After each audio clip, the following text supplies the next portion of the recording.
Hello there. Welcome back to the Machine Learning Mastery playlist.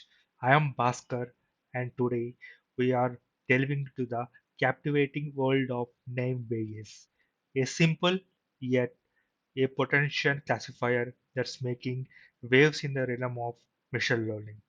Prepare to unravel the mysteries of name Bayes and equip yourself with the skills to construct your very own classifiers.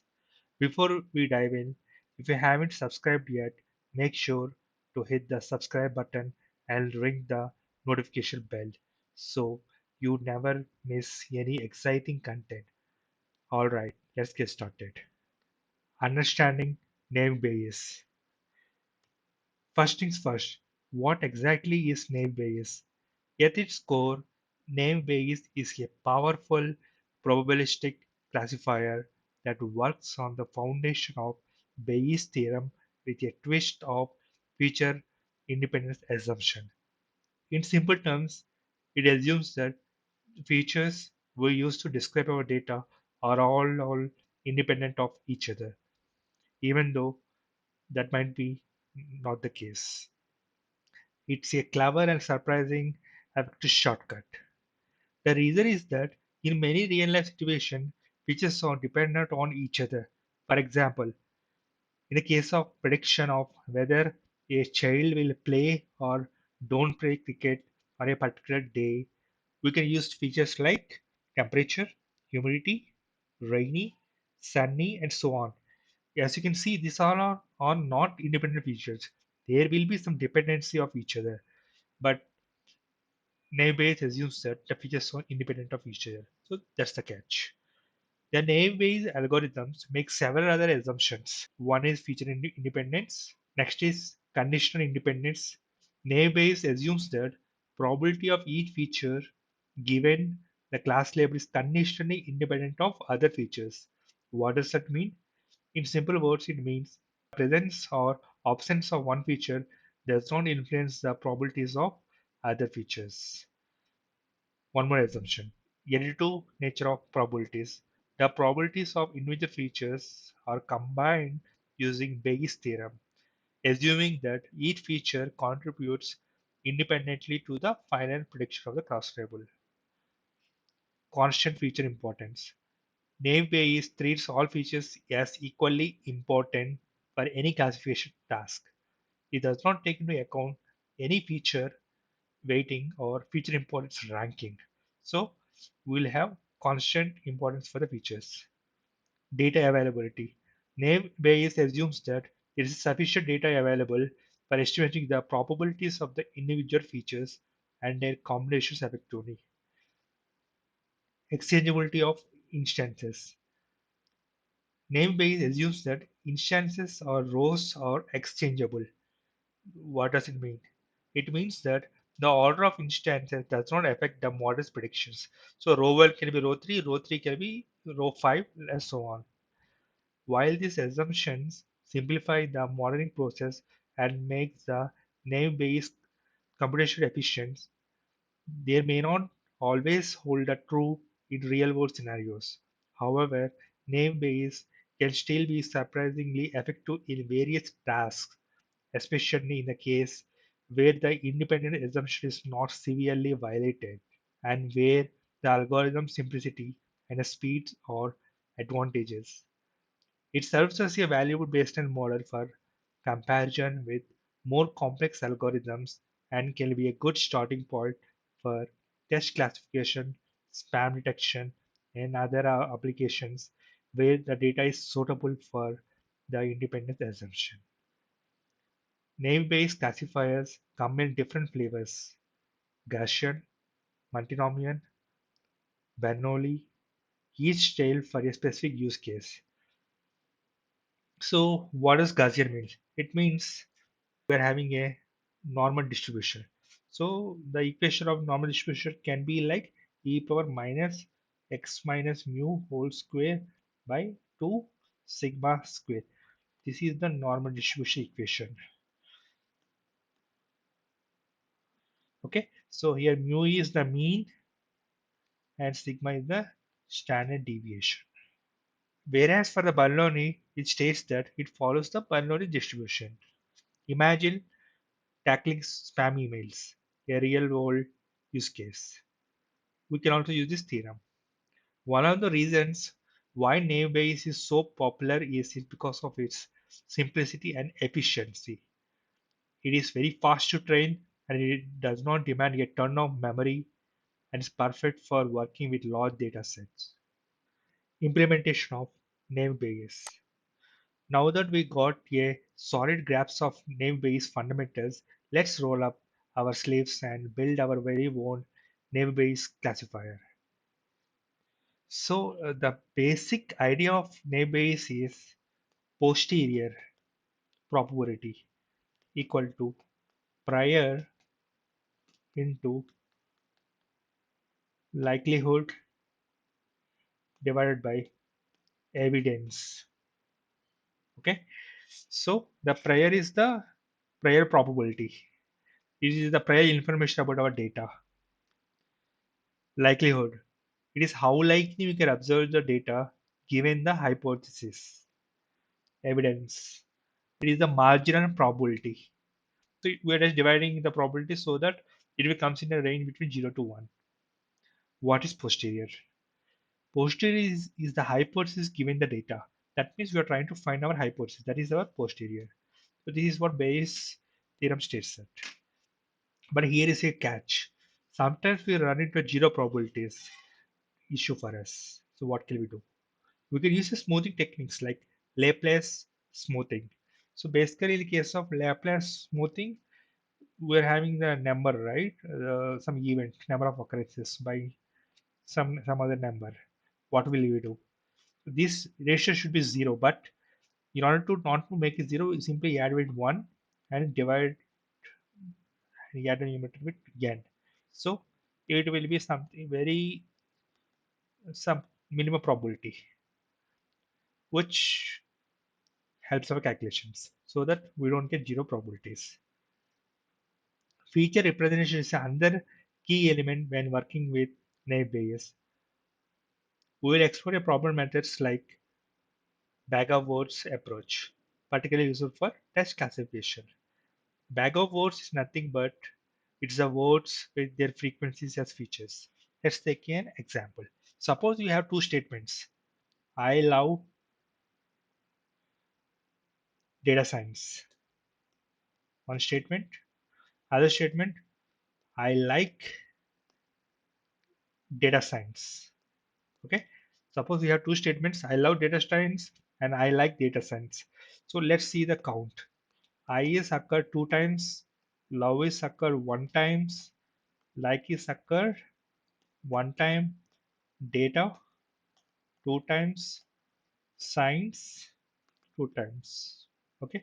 So if the feature positions follow the same order, then our features will be 2, comma 1, comma 1, comma 2, comma 2.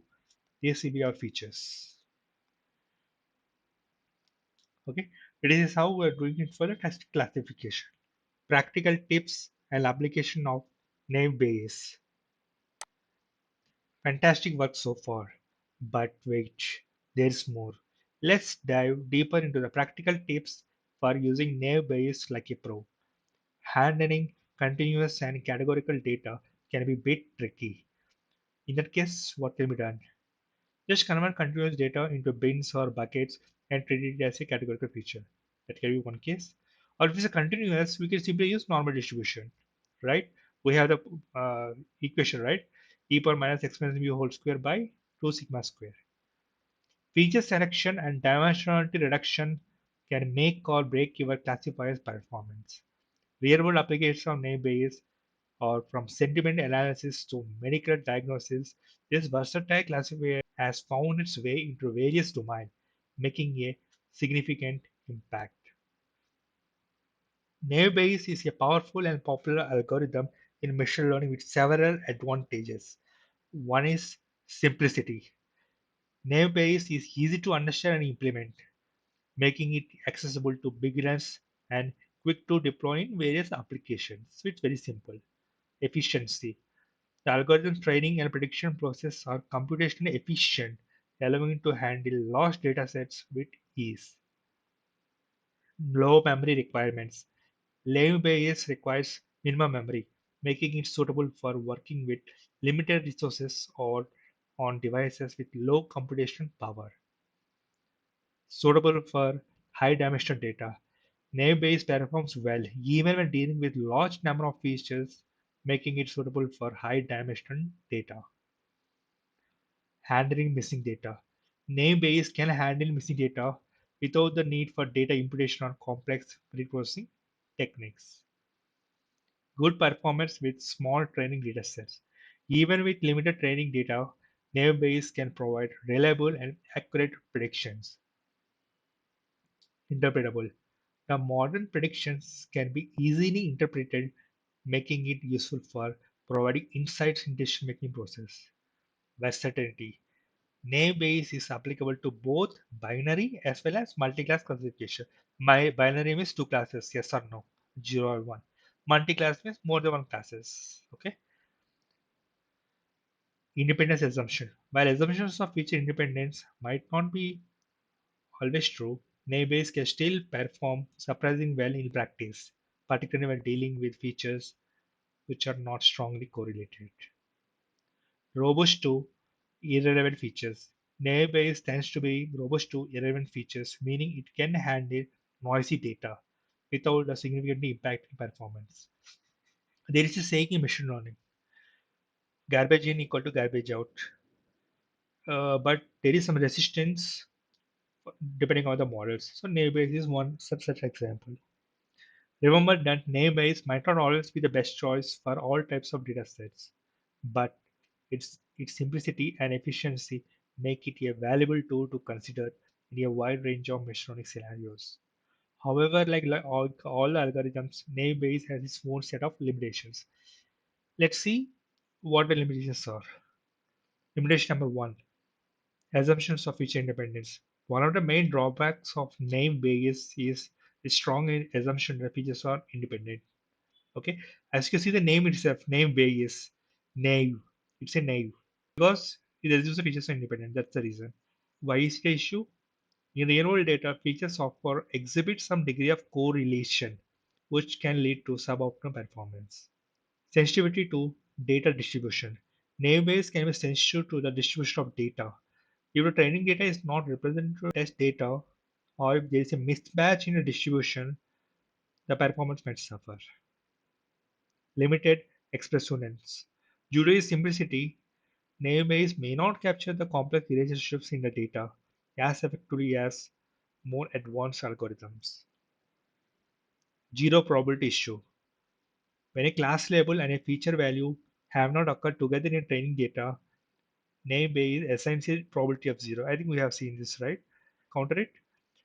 We can use Laplace smoothing. Next, unsuitable for continuous data. The algorithm assumes that features are discrete or categorical, making it less suitable for continuous data. So we also have seen it. We can use bins or norm distribution. Next, data scarcity.